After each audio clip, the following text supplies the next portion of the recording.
Hello दोस्तों, कैसे हो आप लोग। तो दोस्तों मैं आप सभी का स्वागत करता हूँ आपके अपने गिरी ट्यूटोरियल्स के यूट्यूब चैनल पे। दोस्तों आज जो है हमारे 10th स्टैंडर्ड के एक नए चैप्टर से शुरुआत करने वाले हैं, जिसका नाम है क्लाइमेट। अब क्लाइमेट चैप्टर की शुरुआत करने से पहले हम यहाँ पे कुछ हिट जोन देख लेंगे, थोड़ी सी चीजें जो हम यहाँ पे समझने की कोशिश करेंगे, फिर उसके बाद जो हम चैप्टर की यहाँ पे क्या शुरुआत करेंगे। अब हम सभी से जानते हैं कि जो हमारा अर्थ है, अर्थ जो हमारा टिल्ट है, कितना टिल्ट मतलब क्या होता है, थोड़ा सा क्या टेढ़ा है, कितने डिग्री 23 डिग्री 30 मिनट्स क्या आपका टेढ़ा है। सही बात है। अब यहाँ पे अगर मैं बात करूं तो हमें ये भी चीजें पता है कि अगर सन है तो सन की जो रेज होती है वो राइट कहां पे फॉल करती है, आपके इक्वेटर पे फॉल करती है। और कहीं ना कहीं अगर मैं बात करूं आपके ट्रॉपिक ऑफ कैप्रिकॉन से लेकर ट्रॉपिक ऑफ कैंसर तक क्या होता है, साल में कहीं ना कहीं हर एक पॉइंट पे क्या होता है, बीच में आपका जो सनरेज होती है वो डायरेक्टली क्या यहाँ पे फॉल होती है। अब यहाँ पे अगर मैं बात करूं तो आप देखोगे कि यहाँ पे जो सनरेज है वो डायरेक्ट फॉल हो रही है, लेकिन जैसे जैसे आप ऊपर जाओगे जो सनरेज हो रहा है वो स्लैंटिंग में फॉल हो रहा है। दिख रहा है आपको, देखो ये स्लैंटिंग में फॉल हो रहा है। सीधा फॉल हो रहा है क्या? सीधा फॉल नहीं हो रहा है। अब यहीं पे अगर मैं बात करूं तो इसी के पूरा ऊपर हमारा जो चैप्टर है वो पूरा क्या बेस्ड है। अब यहीं पे अगर मैं बात कर रहा हूं तो आप जैसे अगर अर्थ के सेंटर में, अगर यहाँ पे आप अर्थ के सेंटर में तो यहाँ पे सनराइज राइट फॉल हो रही तो गर्मी क्या पड़ेगी, ज्यादा पड़ेगी कि कम? ज्यादा होगी। सही बात है। अब जैसे आप थोड़ा दूर चले जाओगे तो क्या होने लगेगा, आपकी जो गर्मी होने लगी वो कम होने लगेगी। सही बात है। अब चाहे नॉर्थ में चले जाओ या फिर आप साउथ डायरेक्शन में चले जाओ तो अब जैसे जैसे थोड़ा सा दूर जाने लगोगे तो वहां पे जो गर्मी होगी वो क्या होने लगेगी, वो कम होने लगेगी। गर्मी कम होना मतलब टेम्परेचर कम होगा। वहीं पे आप इक्वेटर के नजदीक रहोगे तो टेम्परेचर क्या होगा, ज्यादा रहेगा। ये एक सेम उसी कंसेप्ट पे क्या करता है, डिपेंड करता है। जैसे हम अगर ठंडी के मौसम में आग जलाते हैं और आग जलाने के बाद हम क्या करते हैं, आग जलाने के बाद हम सभी बैठे रहते हैं। अगर आप आग के नजदीक बैठे हो तो आपको जो आग की जो गर्मी रहेगी वो ज्यादा लगेगी। वैसे आप थोड़ा दूर बैठोगे तो गर्मी जो थोड़ी कम हो जाएगी, और थोड़ा दूर बैठोगे तो गर्मी और ज्यादा कम हो जाएगी, और थोड़ा दूर बैठोगे और थोड़ा दूर जाओगे तो गर्मी को लगना ही क्या बंद हो जाएगी। अब इसी के ऊपर जो है आपका पूरा क्या कंसेप्ट बेस्ड है। अब यहीं पे अगर मैं बात करूं तो देखो, ठीक है, फॉर एग्जाम्पल ये मेरा एक माउंटेन है।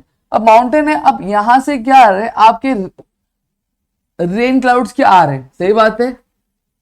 अब रेन क्लाउड्स आ रहे हैं, अब कहीं ना कहीं जब ये ट्रेड विंड्स क्या आपके इन रेन क्लाउड्स को लेकर आ रही है तो ये क्या कर रहा है, ये आपका जो पहाड़ है ये एज अ ऑब्स्ट्रक्शन काम कर रहा है। तो अब क्लाउड्स क्या होंगे, क्लाउड्स ऊपर से जाएंगे। सही बात है। अब जब ऊपर से जाएंगे दोस्तों तो क्या होता है, देखो जब जब सन की जब रेज क्या पड़ती है तो जो वाटर होता है वो लिक्विड फॉर्म से किस में कन्वर्ट होने लगता है, वो गैसियस स्टेट में क्या कन्वर्ट होने लगता है। अब वहीं पे जो उसके मॉलिक्यूल्स होते हैं वो क्या हो जाते हैं, हल्के हो जाते हैं। और साथ ही साथ जब टेम्परेचर ज्यादा होता है, यानी जब गर्मी ज्यादा होती है तो एयर की जो होल्डिंग कैपेसिटी होती है वो भी क्या बढ़ जाती है। सही बात है। अब जैसे जैसे ये जो धूप पड़ेगा तो एयर के जो मॉलिक्यूल्स है वो ऊपर जाते हैं, वाटर के जो मॉलिक्यूल्स है वो आपके गैसियस स्टेट में कन्वर्ट होकर क्या ऊपर जाते जाएंगे और एयर की होल्डिंग कैपेसिटी क्या बढ़ जाएगी। लेकिन एक सर्टेन अल्टीट्यूड मतलब क्या होता है, एक हाइट पे क्या, एक हाइट पे क्या होगा, जो टेम्परेचर होगा वो कम होने लगेगा, यानी जो ठंडी लगने लगे। जैसे आपने अगर पहाड़ों पे गए होगे तो आपको ठंडी ठंडी हवा बहती हुई दिखाई देती होगी। वहीं अगर आप नीचे रहे होगे यानी फुट हिल पे रहे होगे तो वहां पे आपको गर्मी लगती है। लेकिन वहीं आप जब एक पीक पे चले जाते हो तो आपको एक अच्छी खासी हवा और एक ठंडा ठंडा मौसम क्या देखने मिलता है। सही बात है। अब वही सेम चीज यहाँ पे भी है। देखो अब जैसे आप एक सर्टेन अल्टीट्यूड पे जाओगे तो टेम्परेचर कम होगा। जब टेम्परेचर कम होता है, टेम्परेचर कम होगा तो जो वाटर मॉलिक्यूल्स गैसियस स्टेट में कन्वर्ट हुए थे वो वापस किस में हो जाएंगे, वो आपके लिक्विड फॉर्म में कन्वर्ट होना क्या चालू हो जाएंगे। जब लिक्विड में कन्वर्ट होंगे तो वाटर मॉलिक्यूल्स हेवी होंगे कि लाइट, हेवी हो जाएंगे। अब जब हेवी होंगे और एयर की होल्डिंग कैपेसिटी भी जब गर्मी थी तो ज्यादा थी, लेकिन जब ठंडी होने लगी तो क्या हो जाएगी, कम हो जाएगी। अब कोई भी चीज है जब ये क्या हो रहा है, वजन हो रहा है और मेरी जो होल्डिंग कैपेसिटी वो भी क्या कम हो रही है तो वो क्या हो जाएगी, नीचे हो जाएगी। तो उस तरह से क्या होती है, यहाँ पे क्या बारिश होना क्या चालू हो जाए। इसको हम लोग क्या बोलते हैं, पर्सिपिटेशन बोलते हैं। सेम चीज है।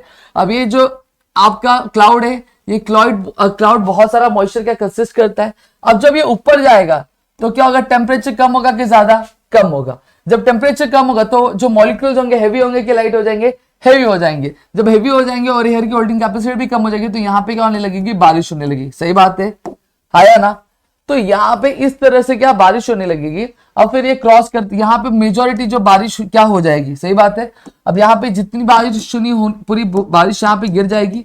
अब गिरने के बाद जब ये क्लाउड्स यहाँ से यहाँ पे भी बारिश होगी, यहाँ से तो यहाँ वापस क्या आने लगेंगे। अब जब वापस नीचे आएंगे तो क्या होगा, एयर की जो होल्डिंग कैपेसिटी भी बढ़ जाएगी प्लस टेम्परेचर भी बढ़ जाएगा, वाटर मॉलिक्यूल्स वापस से हेवी हो जाएंगे और जो आपके जितनी बारिश ये मॉइस्चर कैरी कर रहा था वो ज्यादातर यहीं पे क्या हो जाएगी, बरस जाएगी। तो यहाँ पे जो बारिश होगी वो बारिश ना के बराबर होगी, क्या होगी, ना के बराबर होगी। सही बात है। अब यहाँ पे इस रीजन को जहां पे बारिश होगी इसको हम लोग विंडवर्ड रीजन बोलते हैं। क्या बोलते हैं,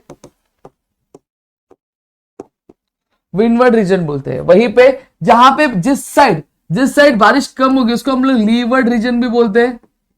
साथ ही साथ इसको हम लोग क्या बोलते हैं, आपका रेन शैडो रीजन भी बोलते हैं। क्यों, क्योंकि देखो रेन शैडो, रेन इस तरफ हो रहा है, पीछे इसकी परछाई है, तो इसलिए इसको रेन शैडो रीजन भी क्या बोला गया है। क्लियर हो गया। तो मेरे ख्याल से आपको ये जो कंसेप्ट है, ये कंसेप्ट आपको समझ में आ गया। अगर आपने ये दो कंसेप्ट समझ लिया है तो बट ऑब्वियसली बात आपको मैं कह रहा हूं कि आपको जो पूरा जो चैप्टर है बहुत ही अच्छे तरीके से क्या यहाँ पे समझ में आएगा।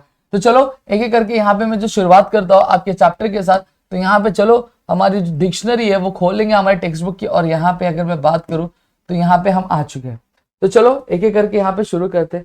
अब सबसे पहली चीज यहाँ पे अगर मैं बात करूँ तो ये आपकी क्लाइमेट है। सही बात है। अब क्लाइमेट की अगर मैं बात करूँ तो ये हम लोग सबसे पहले जो ब्राजील का क्लाइमेट यहाँ पे क्या हम लोग देखने वाले हैं।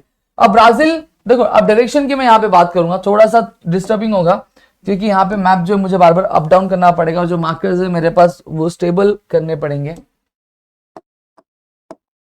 देखो डायरेक्शन की अगर बात करता हूँ तो ये जो यहाँ पे लेता हूँ ये आपका नॉर्थ डायरेक्शन होता है, ये आपका साउथ डायरेक्शन होता है, ये आपका ईस्ट डायरेक्शन होता है और ये आपका वेस्ट डायरेक्शन होता है। सही बात है। अब यहाँ पे बीच में जो डायरेक्शन ये नॉर्थ ईस्ट है, ये साउथ ईस्ट है, ये आपका साउथ वेस्ट है और ये आपका नॉर्थ वेस्ट है। सही बात है। अब यहाँ पे अगर मैं कंपैरेटिवली करूं तो ये आपका ईस्ट डायरेक्शन हो गया, ये आपका वेस्ट, ये नॉर्थ, ये साउथ। अब यहाँ पे ये जो क्या है, ये ट्रेड विंड्स है। क्या है, ट्रेड विंड्स। तो ये कौन सा डायरेक्शन से आ रही है, आपके नॉर्थ वेस्ट डायरेक्शन से आ रही है। कौन सा direction, sorry north east direction से आ रही है। सही बात है। इतनी चीजें क्लियर हो गई। नॉर्थ, अब आपको ये चीज ध्यान रखनी है कि अब आपके ब्राजील में जो ट्रेड विंड्स होती है वो आपके नॉर्थ ईस्ट डायरेक्शन से आती है और आपके साउथ ईस्ट डायरेक्शन से क्या होती है, वो एंटर होती है। अब यहाँ पे अगर आप ये रीजन में देखोगे तो 3000, मोर देन 3000। सही बात है। अब यहाँ पे ये वाला जो रीजन आप देखोगे तो यहाँ पे आपको बारिश बहुत ज्यादा दिख रही है। क्यों, क्योंकि मैंने आपको थोड़ी देर पहले यहाँ पे क्या एस्कार्पमेंट है। एस्कार्पमेंट बेसिकली क्या होता है, एक तरह का डिवीजन होता है जो क्या करता है, आपने देखा होगा कि जैसे फॉर एग्जांपल ये है, ठीक है, ये एक पहाड़ है और फिर यहाँ पे एक छोटा है। ये लैंड जो ये एक्सेलरेटेड यानी इसकी हाइट जो है ज्यादा है और ये लैंड जो सब्सिडाइज है। अब इनको डिवाइड क्या कर रहा है, ये जो एज है ये डिवाइड कर रहा है। तो इसी को हम लोग क्या बोलते हैं, आपका एस्कार्पमेंट क्या बोलते हैं दोस्तों। सही बात है। अब सेम चीज यहाँ पे बादल आ रहे। अब ये एस्कार्पमेंट क्या कर रहा है, एज ऑब्स्ट्रक्शन काम कर रहा है। तो ये बादल कहाँ चले जाएंगे, ऊपर जाएंगे। जो ऊपर जाएंगे तो एयर की होल्डिंग कैपेसिटी कम या ज्यादा, कम हो जाएगी। टेम्परेचर कम या ज्यादा, कम हो जाएगा। तो वाटर मॉलिक्यूल्स हैवी या लाइट, आपके हैवी हो जाएंगे तो वहां पे क्या हो जाएगी, बारिश हो जाएगी। तो यहाँ पे क्या बारिश होगी। तो इस वजह से ये वाला जो रीजन है आपको अच्छा खासा क्या ब्लूइश दिख रहा है। यहाँ पे बारिश जो है बहुत अच्छी खासी होती है। ब्राजीलियन हाइलैंड्स, गुयाना हाइलैंड्स की वजह से यहाँ पे जो एजेस है यहाँ पे क्या बारिश आपकी क्या तगड़ी होती है। और सेम अगर आप अंदर देखोगे तो अंदर में आपको जो बारिश की जो बूंद है वो क्या कम दिखेगी। लेकिन यहीं पे अगर मैं इस डायरेक्शन से अगर बात करूँ, नॉर्थ ईस्ट डायरेक्शन से बात करूँ, तो यहाँ पे आपको कोई भी ऑब्स्ट्रक्शन नहीं दिखेगा। तो इस वजह से ये वाले जो रीजन है इसमें जो बारिश है वो तगड़ी बारिश आपको क्या देखने मिल जाती है। तो चलो एक एक करके हम यहाँ पे देखेंगे। और मैं आपको बता दूं कि आपका जो ब्राजील है हम सभी से जानते हैं कि ये कहां पे लाइक करता है, ये आपके ट्रॉपिकल रीजन में ज्यादा लाइक करता है। देखो आप 0 डिग्री है। सही बात है। तो ये क्या इक्वेटर के नजदीक है, इक्वेटर के नजदीक है। तो नॉर्थ में यानी ये वाले रीजन जो होगा इसमें जो गर्मी होगी वो बहुत ज्यादा होगी। अब वैसे धीरे धीरे जैसे साउथ में जाओगे, साउथ रीजन में जाओगे तो वहां पे कंपेरेटिवली जो गर्मी होगी वो क्या होती जाएगी, वो कम होती जाएगी। समझ में आया। तो और बहुत ही वास्ट लैटिट्यूडनल एक्सटेंट है तो इसकी वजह से यहाँ पे हमें बहुत सारा वेरिएशंस देखने मिल जाएगा आपके क्लाइमेट को लेकर। अब देखो यहाँ पे टेम्परेचर देखो, ऑन एन एवरेज टेम्परेचर जो 28 डिग्री यहाँ पे बताया गया। तो यहाँ पे भी 28, यहाँ पे भी 28। वहीं पे आप नीचे आते जाओगे तो आपको टेम्परेचर कम होता है, 23 दिखाई दे रहा होगा। देखो दिख रहा है। तो यहाँ पे देखो टेम्परेचर और कम हो गया, एवरेज टेम्परेचर 18 हो गया। देखो यहाँ पे भी 18 हो गया। तो वही चीज मैं आपको समझाने की कोशिश कर रहा हूँ। तो मेरे ख्याल से आपको चीजें यहाँ पे समझ रही होंगी। अब चलो नीचे चलेंगे। अब फटाफट से जो है आपको मैं रीडिंग करवा देता हूँ। देखो अब वास्ट लैटिट्यूड, अब यही चीजें मैंने आपको बताई कि वास्ट लैटिट्यूड एक्सटेंड की वजह से जो ब्राजील है वो wide range of climatic condition क्या फेस करता है। अब एग्जांपल, इक्वेटर के नजदीक क्या टेम्परेचर जो रहेगा वो हॉट रहेगा, जैसे मैंने अभी आपको थोड़ी देर पहले समझाया। और वहीं जैसे जैसे आप दूर जाते जाओगे तो वहां पे क्या हो जाएगा, जो क्लाइमेट है वो क्या ठंडा होता जाएगा। अब ब्राजील को जो रेनफॉल है वो आपके साउथ ईस्ट ट्रेड विंड्स और नॉर्थ ईस्ट ट्रेड विंड से आपको क्या एंटर होती है, नॉर्थ ईस्ट डायरेक्शन से और साउथ ईस्ट डायरेक्शन से क्या होती है, ट्रेड विंड्स एंटर होती है, जब भी थोड़ी देर पहले मैंने आपको मैप पे क्या शोकेस किया था। और वहीं पे अगर मैं बात करूं जो पार्ट्स है ब्राजीलियन आइलैंड्स के, ब्राजील आइलैंड्स के, वो आपके नॉर्दर्न कोस्ट तक क्या करते हैं, और एस्कार्पेट मैंने अभी आपको थोड़ी देर पहले दिखाया जो एज ऑब्स्ट्रक्शन काम करता है, जो विंड्स क्या होती है आपके फ्लो होती है, और उस वजह से क्या ओरोग्राफिक टाइप ऑफ रेनफॉल क्या आपका आता है, जो मैंने आपको थोड़ी देर पहले दिखाया था। और इसका जो होता है इफेक्ट जो रहता है उसके ऑपोजिट साइड में क्या होता है, जो बारिश होती है बहुत कम होती है, उसको हम लोग क्या बोलते हैं, उसको हम लोग रेन शैडो रीजन बोलते हैं। क्या बोलते हैं, रेन शैडो रीजन बोलते हैं। और साथ ही साथ इस रीजन को क्या नाम दिया, ड्रॉट क्वाड्रिलेटरल क्या नाम क्या दिया हुआ है दोस्तों। क्लियर हो गया, तो मेरे ख्याल से आपको इतनी चीजें क्लियर हो गई होंगी। और वहीं टेम्परेचर की अगर बात करें तो नॉर्दर्न पार्ट जो है ब्राजील का वो हाई है क्योंकि वो इक्वेटर के बहुत ज्यादा नजदीक है। वहीं आपके सदर्न पार्ट में टेम्परेचर जो है कम है, यही चीज मैंने आपको शायद थोड़ी देर पहले बताई थी आपको। वहीं इक्वेटर की अगर नजदीक बात करूं तो टेम्परेचर बहुत ज्यादा वैरी नहीं करेगा। क्यों, क्योंकि नॉर्दर्न में है जो थोड़ा ही पार्ट लाई करता है, लेकिन सदर्न में बहुत ज्यादा पार्ट लाई करता है। क्लियर हो गया। और जो कोस्टल रीजन है इक्वेटर के नजदीक, वहां पे टेम्परेचर बिल्कुल भी नेग्लिजिबल नहीं है। जो विंड्स होती है आपके वर्टिकल डायरेक्शन में क्या होती है, मूव करती है। वर्टिकल डायरेक्शन मतलब क्या हो गया, वर्टिकल डायरेक्शन मतलब ए भाई भाई भाई नीचे आ जाओ नीचे आ जाओ नीचे आ जाओ, अरे रे नीचे आ गए। अब नीचे अब यहाँ पे अगर बात करो तो ये वर्टिकल डायरेक्शन में, अब ये जो विंड्स है अब ये ऐसे ऐसे जा रही है। कोई भी विंड्स जो आपको ऐसे ऐसे जाते हुए नहीं दिखेंगे या फिर ऐसी ऐसी आते हुए नहीं दिखेंगी। अब ऐसी ऐसी आते हुए इसलिए नहीं दिख रही है क्योंकि यहाँ पे जो डायरेक्शन है विंड का वो अलग डायरेक्शन है। और साथ ही साथ अगर मैं बात करूं अब यहाँ पे कोई जो विंड्स है वो क्या हो रही, कन्वर्ज नहीं हो रही, यानी मिल रही नहीं है कि जिसकी वजह से क्या साइक्लोन क्या फॉर्म हो सके। साइक्लोन क्या फॉर्म होता है, आपने देखा होगा जब साइक्लोन फॉर्म होता है तो चारों तरफ से हवा चलती है, लेकिन यहाँ पे मिलने का मौका ही नहीं मिल रहा है, इनको कन्वर्ज होने का मौका ही नहीं मिल रहा है। तो यहाँ पे इस वजह से जो साइक्लोन है वो क्या फॉर्म होता नहीं है।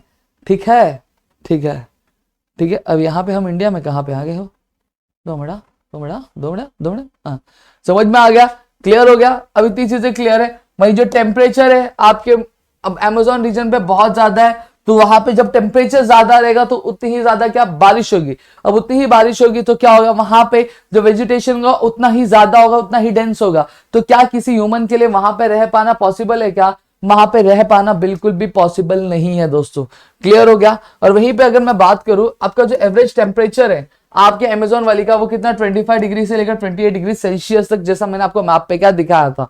और जो अमेज़न वैली है वो रिसीव कितना करता है आपका rainfall 1000 to 1200 millimetre of rainfall यहाँ पे क्या वो रिसीव करता है।